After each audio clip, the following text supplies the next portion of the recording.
Hi, Alan. It's a pleasure to have you with us today. Thank you. It's a great pleasure. I'm really sorry I can't be there. I've been to a number of great CUTS conferences. Thank you, Alan. CUTS is organizing its flagship event, the 7th Biennial Conference, on 16th and 17th of November.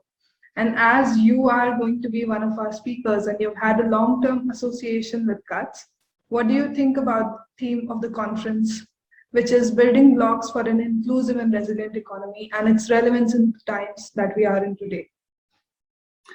It's right at the cutting edge of how we're thinking about competition policy. For too long, there's been a traditional mindset which is quite narrow and which is really based on the perspective of males and furthermore quite well-off males. And we need to bring in an approach which is more inclusive. For example, take gender issues in competition policy, which have historically been neglected. And yet when we look around, there's obviously numerous gender issues that should be considered in competition law. I mean, there's massive discrimination everywhere and in multiple ways against women. And so that is actually highly anti-competitive. Half the workforce, half the population is discriminated against. They don't have full access to work, to education, to capital markets, to being business people, and so on. And competition policy can play a part in changing that. Indeed, if we get more competition in the markets, it is likely to reduce discrimination, because someone who wants to be competitive will see that due to discrimination, traditionally we have not thought very much about the income distribution effects of competition decisions. And I would emphasise in particular the need to look at the bottom of society, at people who are vulnerable and disadvantaged, because they are more exploitable by monopolies. So it'd be great that CUTS is looking at this in the conference. Thank you, Alan. It was refreshing to hear you speak about gender and inclusivity in the current times.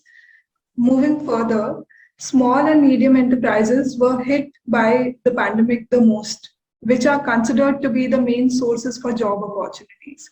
What do you think should be the role of competition policy for economic recovery in general and in promotion of small medium enterprises in particular? Just in general, I'm in the school that broadly says don't change competition too much during a slowdown or a slump like we have now. There's been a long history of making bad concessions during recessions and depressions, which when we come out of it, we find there are more monopolies, more restrictive practices, which it takes years to undo. I just make one concession though. Politically, there's a lot more pressure to cave in to the demands from business for anti-competitive arrangements.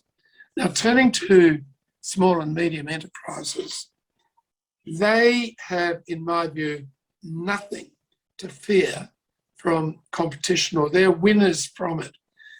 Small and medium enterprises are the victims of monopolies and of those with a lot of market power. And they are the victims of anti-competitive mergers, cartels, abuse of dominance, and the associated denial of opportunity to small business. So I say they've got a lot to gain, and also that should be taken into account by competition bodies. They shouldn't think exclusively about consumer beneficiaries. In practice, also small business is, frankly, it's not very much affected by the actions of competition agencies. So we should work on developing their lobbying power in favour of stronger competition law. So I think that's another important matter that the conference should look at. That definitely rings true what you're saying, and I hope we are able to move forward in a direction which is beneficial for all sorts of enterprises and not just one in particular. It was a pleasure speaking with you, Allan. Thank you for your time. Thank you.